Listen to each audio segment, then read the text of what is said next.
landlord would love the title. Then he began to speak to them in parables. A man planted a vineyard, put a fence around it, dug a pit for the winepress, and built a watchtower. Then he leased it to tenants and went to another country. When the season came, he sent a slave to the tenants to collect from them his share of the produce of the vineyard. But they seized him and beat him and sent him away empty-handed. And again he sent another slave to them. This one they beat over the head and insulted. Then he sent another, and that one they killed. And so it was with many others.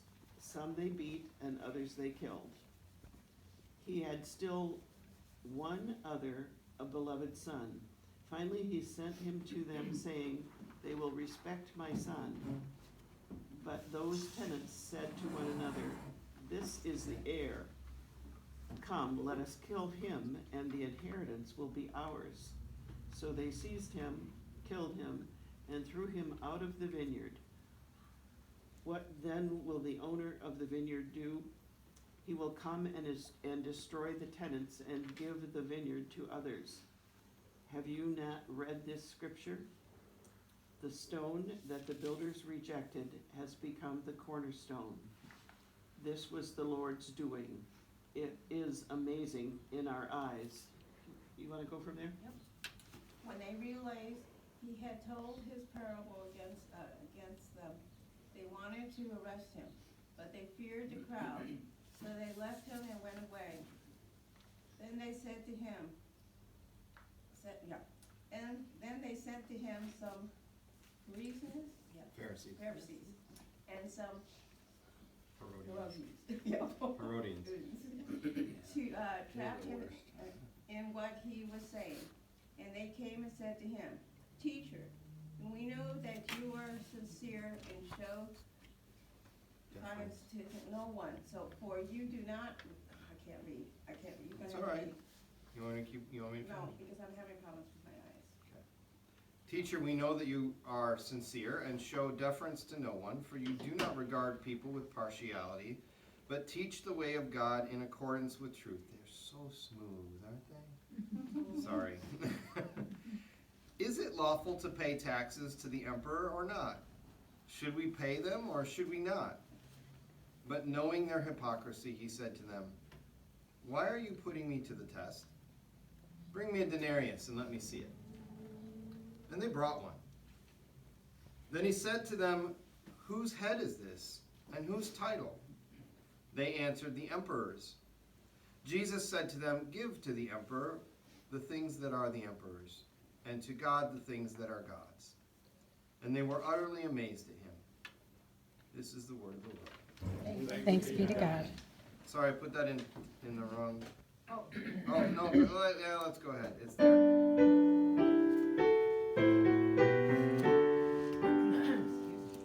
Praise God from whom all blessings flow. Praise Him, all creatures here below. Praise Him above, ye heavenly host. Praise Father, Son, and Holy Ghost. Amen.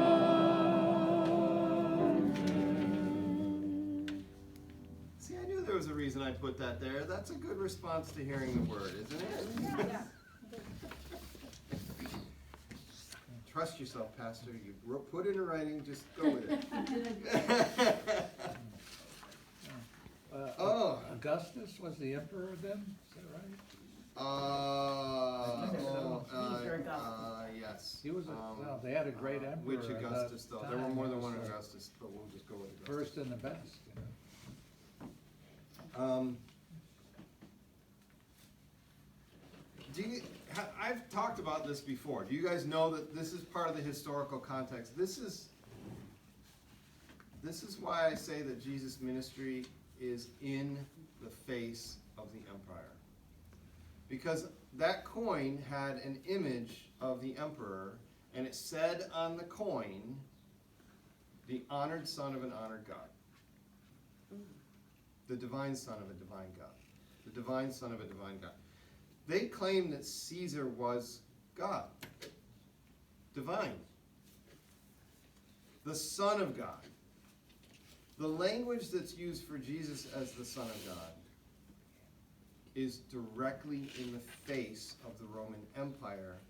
And about the time that Mark was written, that empire was coming to lay waste to Jerusalem. Like, if the Jews already thought that the Roman occupation was bad, it was about to get worse because they were rebelling and revolting. Anyone ever see the movie Masada way back when? It's been a long time, but I remember it being quite a compelling film.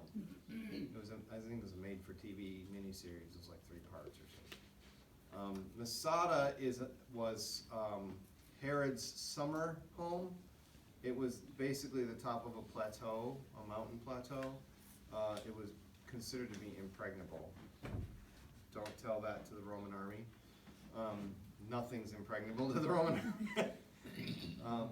And so, at the end of this Jewish revolt, the last of the revolt retreated up into Masada, and they lived up there, and they hid up there for many months while the Roman army put a quarantine around them. They blockaded them in, and then they proceeded to build a great earthen ramp up to the top of the mountain. And the night before they were about to roll the battering ram up there and take down the doors, they drew lots, and all of the heads of the families, the fathers of the families, killed their families, and then came together and killed each other in a mass suicide. So when the Romans battered down the doors and entered into Masada, there was nobody to conquer. So this is, Jesus coming when he came, living when he lived, and ministered in the way that he ministered to was a direct and open threat to the empire, and not only to the empire, but to the religious establishment that had bought into the empire. This is why I think Mark, and the Gospels in general, are very relevant to us today. I think that we as human beings have an issue with power. I think it goes back to our original sin when we wanted to be like God. Something I was reading just recently sort of helped me realize anew that was the Satan in that moment was speaking the greatest lie. It's the prince of lies, and that lie, don't you want to be like God? Guess what? Adam and Eve were already like God. They had been created in God's image. And it was only out of greed and temptation to power and to temptation that something that wasn't theirs to have, but honestly something they sort of already had. That was the great lie. And so that pride, that desire for power, has been our original sin ever since, and the church has oh so often been tempted to buy into power. But Mark's Jesus is not a king of an earthly kingdom that exhibits itself on power. Jesus is, in stark contrast, an example of service to others, self-sacrifice in the face of an empire that expects you to sacrifice for them. So that's the context in which this is happening. That's the context in which Jesus is speaking this. Now also, we went from 10, we skipped 11, and we're in chapter 12 now. So I just want you to know that this is the last week before Jesus is crucified. Jesus is in Jerusalem. So the ones that he's talking to are the closest to the Roman Empire, the closest to the religious elite. He is right in Jerusalem, right in the faces. And this is tense, and it is difficult. And you see it right here. It says, when they realized that he had told this parable against them, they wanted to arrest him. But they feared the crowd, so they let him and went away. They left him alone. Okay, so Mark is speaking of a kingdom of sacrifice and service in contrast to an empire of power. An earthly empire that covets power, that wields power, and I will tell you it's the power of violence and death, where the kingdom is a kingdom of life and grace. And we see that contrast here. So let's just talk about the first part, the parable of the wicked tenants. So what do you see, or what strikes you here in this parable? Go ahead, Bart. You're ready to go. I see you you're ready to just let someone else go first, but it's right on the tip of your tongue, isn't it? Well, I have difficulty with this story because the landlord must have inherited his position in life rather than build it up, because this is not the sharpest tool in the shed, we could say. Yep, and you strike on one of the most common complaints about this, and one of the ways that this particular parable can be abused to damage our relationship with God. One thing that we have to know out of that to help with that is this is a parable, so please try to avoid doing a one-to-one correlation with anyone or anything. Oh, I had to.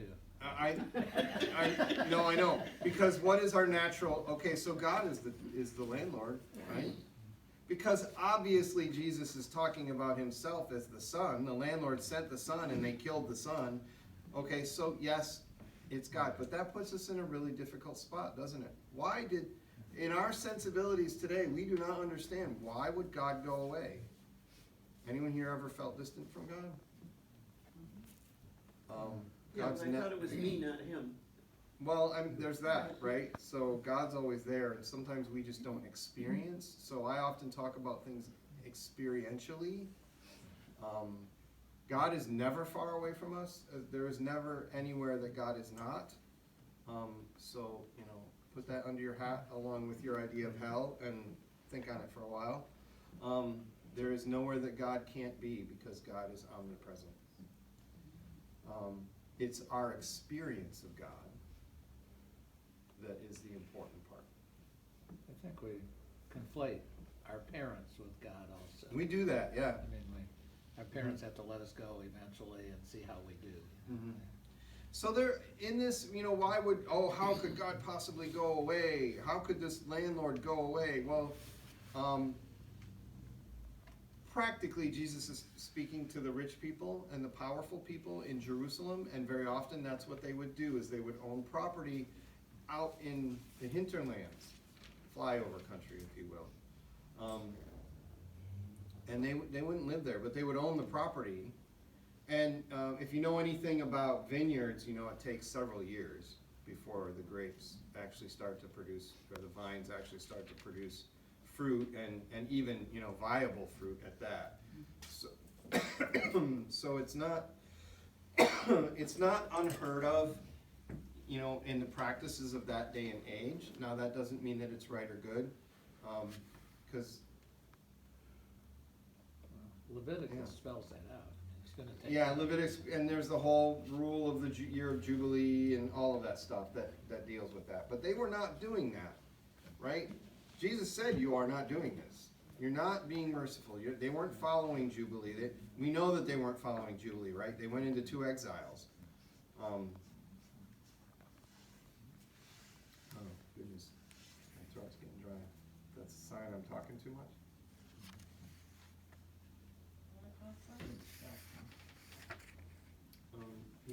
As a public speaker, I always have one in my pocket, but I don't today. I have. Dare I take any from anyone? I think I have your brand. There you go. Do you? What do you have? Do you have a? I got cough drops too. Yeah. I have a I cherry. love you for that, but Here, I got cough drop too. I have a cherry Ricola. That's a honey cough. you have anise? I like anise too. Yeah, that's what and this was honey. Take a couple. They're small. Thank you. And Hope she doesn't have anything. Thank you. Thank you. That's what I have at home, but I bought these instead. So we, Once I you mean, have kids, if you're we're honest, prepared. okay, please don't ever It's come to for me and me tell me that, mostly. oh, scripture clearly says, cause if you say that to me, I'm just gonna look at you and say, go back and spend some more time. Because scripture almost doesn't clearly say anything. No. It takes some time, and it takes some context.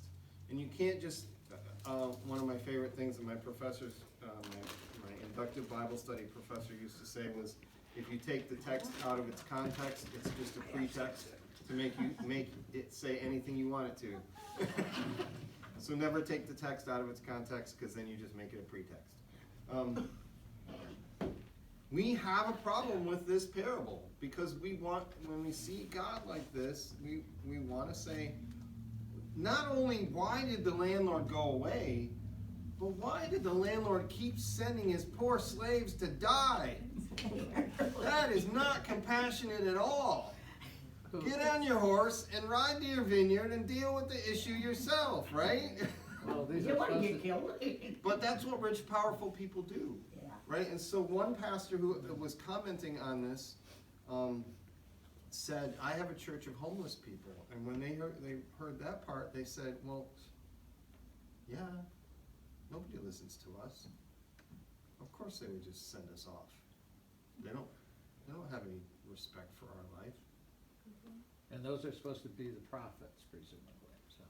Yes, You that get- is, Get yep. an offer for a prophet job, just think it over, it's all. Yeah, yeah, don't be too quick to be a prophet. Speaking to myself. I didn't realize I had to say, who knows what's gonna happen. So who are the tenants? I mean, you could almost side with the tenants if they weren't so violent, right? They're working the land. Now here's the thing, why would they kill the son? Here's the thing, you gotta know, this is why you gotta know the context, because in Jewish law, if you were living on and working on a piece of property, and the owner died with no heir, it's your property. You might want a Ricola, I think somebody here has That's the some. problem. She's got one in there that's. Yeah, I know. So they were hoping that they could Yeah. get something, that So they've been on this property for a while. They haven't seen the owner of the property forever. Now let's remember, God had been silent to Israel for 400 years, right? they think they deserve. So the tenants, if we're thinking that the tenants sort of maybe represent the Pharisees and the scribes and the Herodians and those who are in power. By the way, Herodian, you guys know who the Pharisees and the Sadducees and the scribes and the keepers of the law, right? Do you know who the Herodians are? Guys, Under here. oh, When you- okay, Herod- Herod works for Herod. They were compromisers. The tax collectors would have been considered Herodians. So they were the people who were under Herod, and Herod had compromised with the Roman Empire. He was not a rightful king of Israel. He was put in place by the Romans as a puppet king. well, after Masada compromise. Yeah. Yeah. So, yeah, what would happen is, so the landlord's been gone and has sent servants or slaves, and these tenants are like, who are you? You're no better than we are. And then he sends the son. So here they probably think, if this is going along with Jewish law, which the people that Jesus was talking to would have known well, if we kill the son, that must mean that the landlord is dead.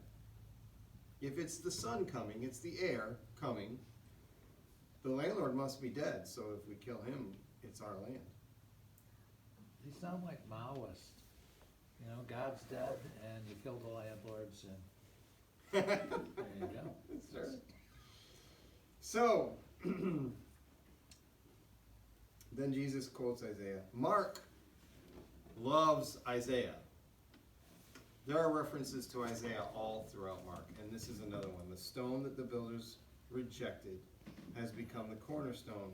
This was the Lord's doing, and it is amazing in our eyes. So Jesus obviously is in this parable. He's, trying not to don't be slavish to a one-to-one relation and say that a parable can only be applied this way. But we can certainly apply this parable this way, that Jesus is the son.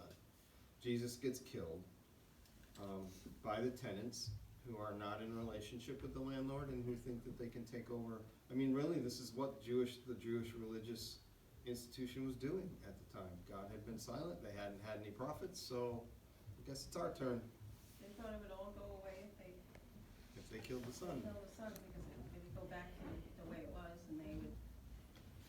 But they did not understand the dynamic of service and sacrifice versus power and violence.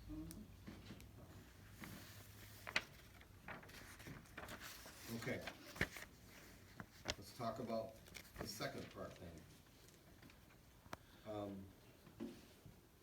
Then they sent him some Pharisees and some Herodians. How much honey is on the tongue of these guys when they come and talk to Jesus? Did you catch that? I mean, I pointed it out, so I hope you caught it. Saying all these nice things about Jesus. We know that you're sincere and you show deference to no one. And then they try and trap him. They are trying to trap him because they're trying to get rid of him. Because he is stirring up stuff that is it's threatening their structures of power and control and privilege. So as long as they played nice with the Roman Empire, they got a whole lot of privilege. So then they ask him this question, and they think they're going to catch him. And they say, should we pay taxes? Because if he says one thing, he's in trouble, and if he says another thing, he's in trouble. Basically, there is no good way out of this, except Jesus does what we know Jesus does. Yeah. And he asks a question. And what does he ask them? Whose face is on the coin? What does he say first? Before that, show me a denarius. Okay, so for one thing, Show me the money. Jesus is not carrying a denarius, so Jesus has not bought into the power of the empire, whereas they have, because what do? Somebody pulled a denarius out of their pocket, or their coin purse. Or something. Yeah, somewhere they pulled a denarius out and gave it to him. Now, I don't know how familiar you are with Jewish law, i.e. the Ten Commandments. Graven images are forbidden. Right. Especially graven images that say, I'm a god. But they turned away from it, just like when they were in the desert. They did. Because here they are carrying, they bought into the power of the empire, and they're carrying around coins with the emperor's graven image that declare that the emperor is God on their person. And someone hands one to Jesus. Gotcha. So they were quite the hypocrites. Absolutely. Lack of faith. Absolutely. Well, they're supposed to be the ones, the teachers of the faith. But only if it was the way convenient. they wanted to have it and the way they wanted to be perceived. I'm thinking probably the Romans came and said, here's the coin of the realm, and you can have all you want, and if you don't use them, we'll just kill you and give them to somebody else. And don't forget what else Jesus does in the temple. Has directly to do with the money, Yeah. right? They're changing money in there. That's the first thing I remember growing up across the street. That, looking Jesus. over those tables. I Yeah. was mightily impressed by that story. For these guys, though, these Bart, you're a pacifist. How does Jesus unleash the powers that be in this story, and you've mentioned this Yeah. before too. If not for what they're doing, playing ball with the Romans, this whole place is gonna be laid waste. Yep. It's not like, Mm-hmm. you're tempted and that's all there is to it. There's a consequence for not playing ball, so you can also see how these rulers and Pharisees and Sadducees, all these guys are keeping this place from being burned to the ground also. So we lest gotta- we make them two-dimensional villains, right? Exactly, They had a exactly. legitimate fear, and that fear, about the time that Mark is written, is realized. The Romans say, So all right, just you've to been be- protected long enough. To be fair to them and Yeah. objective, but just Yep. throw Yep. this out. But then there was a bunch, when they was, and it was the followers, they decided they would rather die than follow. So their faith carried them on after Jesus decided to become Christians. They were willing to die. Some did. Well, that's A lot of them were their willing to choice, die. but to make choice for everybody, that's a pretty big responsibility. So what does Jesus say here at the end? What's his answer to whether we should pay taxes or not? Into the emperor of that, To the emperor, what belongs to the emperor. and God the things that are God. Okay, so let's interpret that. See that? What's it mean? I think We can have- just take that answer and we can be nice little Christians and walk away with that answer, but if we don't apply it, if we don't figure out what it means, then we haven't done anything. What's it mean? Well, first I it think- means- Oh, go ahead. I just wanna say God's not dead for this answer to work, Yes. so that's the first Mhm. thing. Yes, God is not dead. So I kind of think it divides things. Of we live under a government. We can't get out of paying income taxes. That's for, keeping the country going. But keep our faith and practice as we have learned to take care of each other. It's two separate Follow the law. worlds we're all involved in. That's Lutheran theology, two kingdom theology. I thought you were a Congregationalist. I may be a mixed breed. Lutherans are We all rudimentary. should be a little bit. All right, who else? Who else wants to interpret this for us? What does it mean? What do you think it means? Giving ourselves. Giving ourselves. Okay, say some more about that. And giving ourselves to the Lord, but also giving ourselves to others. And there is a law that we have to follow, but know that the main law is the law of the Lord. The law of the Lord could get you in trouble with the law of the land sometimes. It's really hard to love all the politicians. And then our faith really is Alright. stronger than what the law of the land is. Early Christians would take this and it would change their lives, and not in good ways. Early Christians took this very, very seriously. And so Romans called Christians atheists. Because here's the way that the Romans worked as far as religion goes. They roll into your land, conquer it, and then they say, you know what? As long as you're peaceful, you can continue to live the way you want to live. Here are our Roman gods. Put the Roman gods up next to your gods. Just worship them all, and we're all good. The Christians said, I'm sorry, we can't do that. So now all of a sudden Christians who are faced with this statement from Jesus, give unto Caesar what is Caesar's and give unto God what is God's, know that everything is God's. You can't give anything to Caesar. That doesn't mean don't pay taxes. So what happens realistically, or practically what happens is when the Christian basket maker goes to the marketplace to sell his baskets, and the master of the marketplace says,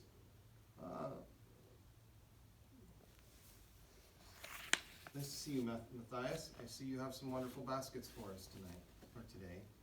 We've always loved to have your baskets here. If you would just burn incense to the god Apollo, you can go set up your booth and sell your baskets. Matthias says, I can't burn incense to Apollo. Well, then you can't sell your baskets here because you will anger Apollo, and Apollo's wrath will come down on us, and we can't afford that. This is why the Romans worship all the gods, because they're just playing it safe. And if you come along, They had the god of this and the god of that. they had a whole pantheon of gods, and they were happy to worship other gods in all the lands that they conquered. But when the Christians came along and said, when Matthias, the Christian basket maker, said, I cannot burn incense to Apollo, he could no longer sell his baskets. So when, give me another Jewish name. I'm drawing blanks. I'm really struggling with this. Supreme Court case coming. Jeremy. Jeremy is not a Jewish I name. know.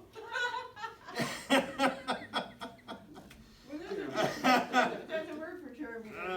George. When Joshua Joshua. That's what I was Joshua thinking of. comes of age and decides he wants to get involved in his community and have a voice in his community, and he goes down to the local forum and wants to participate in local government. Hi, Joshua. It's good to see you're of age now. I see you have some aspirations to local government. That's good. We like to see young people involved in government. If you will burn ashes to the god Zeus, you can take your place and begin your tenure as a representative. Oh, I'm sorry. I can't burn ashes to Zeus. Well, I'm sorry then, Joshua. You no longer have a voice in the government. You have no say in whether your father Matthias can sell his baskets in the marketplace. You are disenfranchised.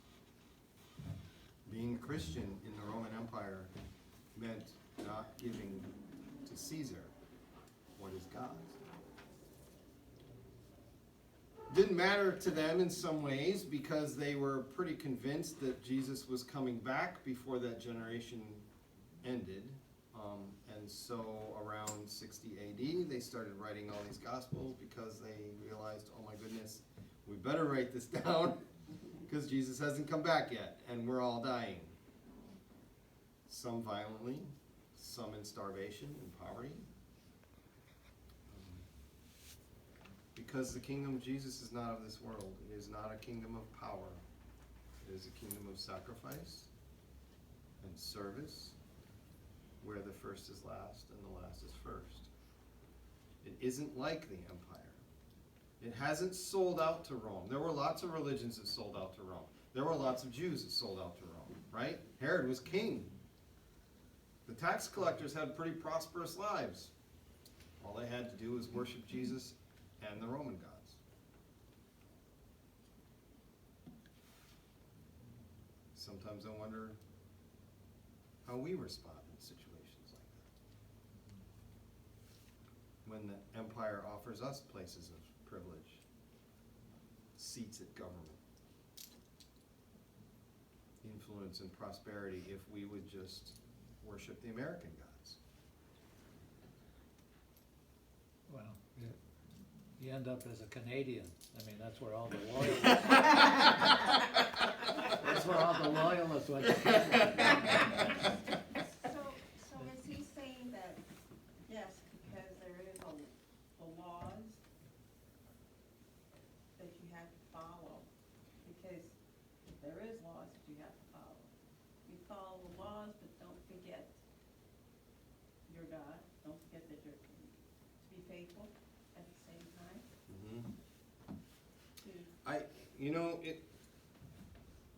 I'm wearing the collar and the cross, and I'm preaching to you, and I come with an ordination, but there's still a lot of things I don't think it's for me to tell you. I can tell you what Jesus said, and I can tell you what my interpretation is of it, but when it comes down to laying down your own life and deciding where to draw the line, because we all have to draw the line somewhere. To me, it sounds like that's what he's trying to sit there and say, you know, you have the laws, at that time, the laws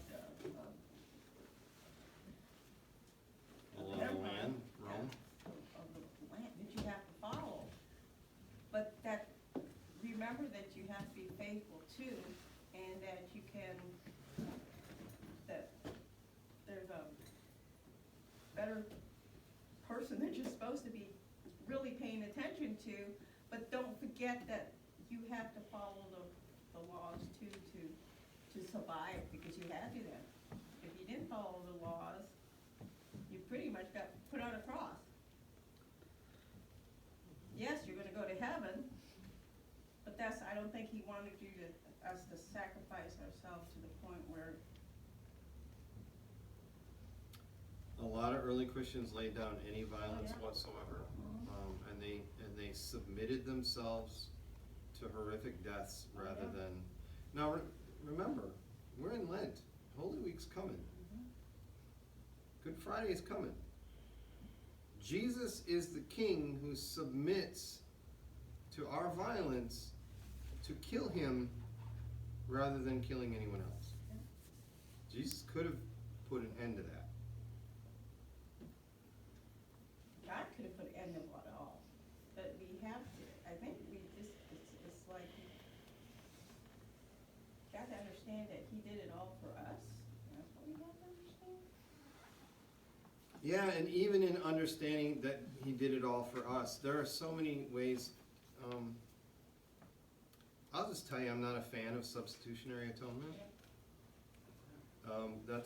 The substitutionary atonement, and usually it's called penal substitutionary atonement, is the idea that God's wrath is so kindled against our sin that only a blood sacrifice can set it right. And only the blood sacrifice of the Son of God can set it right. So penal substitutionary atonement says we deserve an eternal whooping and death. And Jesus steps in our place and takes that whooping because that's what we deserve, and that's what has to happen in order for God to be in a right relationship with us. That's penal substitutionary atonement. That's one of the theories of the atonement. And it has merit. It came along a long time after. It was not that for the first 1,000 years of the church, that was not the primary view of the atonement. You know what the atonement is? The word atonement means to be set right. So sin makes us at odds with God. We are not in a good relationship with God, and the atonement is what puts us back in a good relationship. That's our justification. We are justified to be in the presence of Is that God. why some of the priests and things at that time would whip themselves That pours out of that Yeah, idea. that they should take the pain. But it's all that also goes to an idea of merit, mortifying the flesh.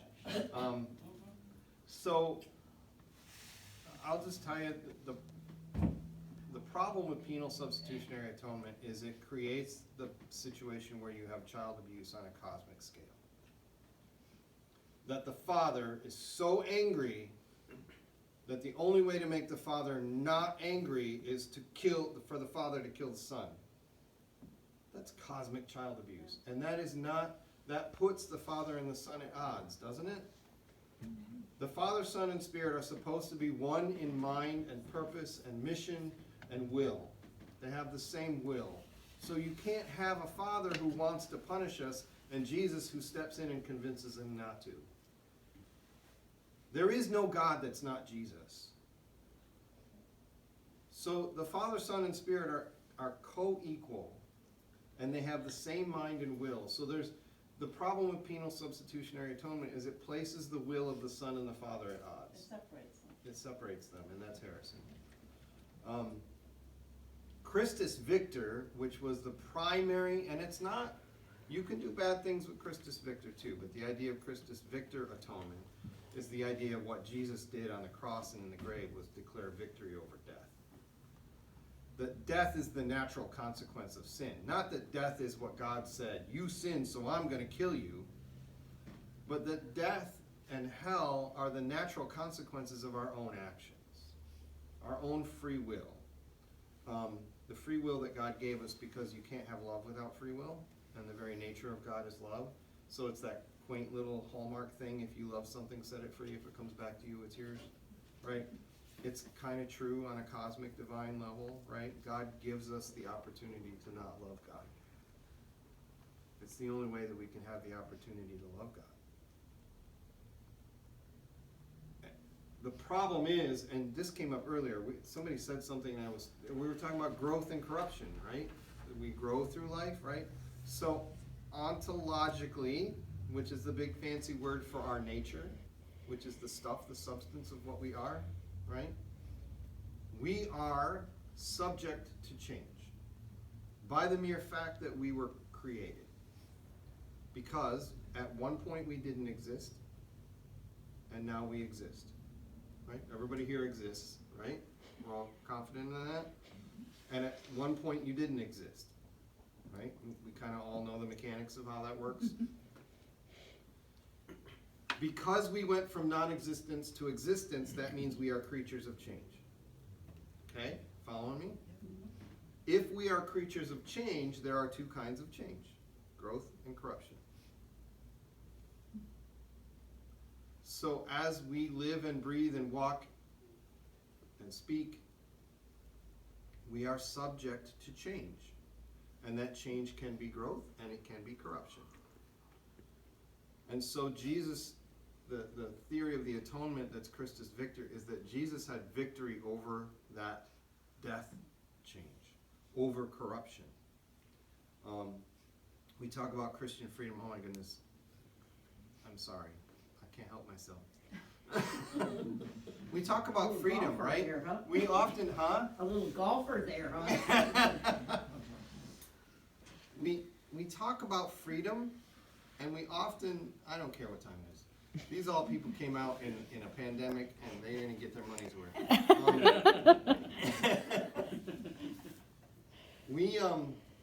We think the idea of freedom is the ability to choose the good and bad, right? Presented with two options or multiple options that are both good and bad, because we know there's growth and corruption, so our choices are also good and bad. We think that freedom is to have the ability to choose between the two. I'm here to tell you that Christian freedom is to be set free from the ability to choose the bad. Because who choosing the bad ever doesn't regret that choice? Choosing the bad always has bad consequences. And when we choose the bad, you ever done anything in life and you go, what a bonehead was I? Did it again. Promised myself I wasn't going to do this and I did it again. I am so ashamed of myself. Don't raise your hands. I shook my head. So did I. Right? So Christian freedom is to be set free from doing the bad. And that's the divine dance between the Father, Son, and Spirit. They are a community in a beautiful dance for eternity. And what God has done is invite us into that dance. So when Jesus comes back in glory, this is what we believe about the end times. When we all go on to glory to be united with God, body and soul, we get invited into that dance. And what happens is God imparts part of God's nature to us so that we are still creatures of change, but God will remove the possibility of corruption. So we will be free from choosing the bad. We will be free from sicknesses that cause pandemics, that cause disruptions around the globe. That's heaven. Not wings and harps and halos and clouds. Oh my goodness, kill me. It sounds like limbo. No wheelchairs. And no wheelchairs. That's what I'm waiting for. And no diabetes. Yep. And no COVID-19. I do. And no death. Because we will be freed from corruption. That's Christian freedom. That's the glory that we hope for. And we have the privilege of participating in that reality now. That's why we're at the table. That's why we sit down together. That's why we come out in the middle of a pandemic. Because despite fear, we declare that there is hope. And we're going to be smart, and we're not going to touch each other, and we're not. I saw a hug earlier. Don't do that again. I went not to hug. Oh, the awkward moment when an elbow bump turns into a hug. How about a hip bump? Ooh. No, I got In a hockey, that's called checking. Yeah. I probably have taken, oh my goodness, it is already 7 o'clock. So that little hand telling me to wrap it up was. So we have a whole nother page of singing and stuff. Shall we, you guys want to continue? Yeah. I don't care. I'm in order. You should have a handout, which I do not have. We're gonna repeat the second page, so we'll do first page, second page, and then second page and second page. That was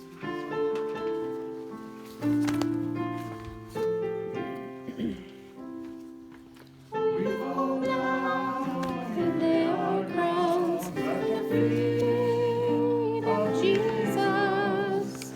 The greatness of His mercy and love at the feet of Jesus. We cry, holy, holy, holy. And we cry, holy, holy, holy. We cry, holy, holy, holy is the Lamb.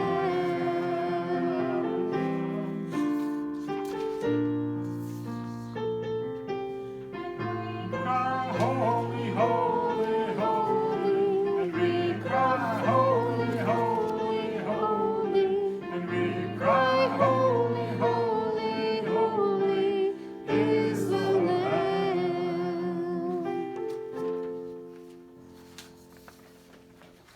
Let's join together and sing and pray in unison the Lord's Prayer. This week it's written by Marta. Remember, and you can still get those to me. I think next week we'll be doing Val's, and we have room, and then Pat's, and we still have room if you would like to put the Lord's Prayer into your own words. This is a great chance for us to learn about one another, to sort of get into each other's heads and hearts, and maybe learn something new about the Lord's Prayer. So let's pray together. My Father in heaven, I praise your name. Your kingdom is here. Your will is done, on earth as in heaven. Give me today my daily bread, to nourish my soul. As you forgive me, help me forgive myself, so I may learn to forgive others. Help me through the hard times, as you are there for me. Your kingdom, your power, and your glory are yours, for us to see and learn now, as you are with us forever. Amen.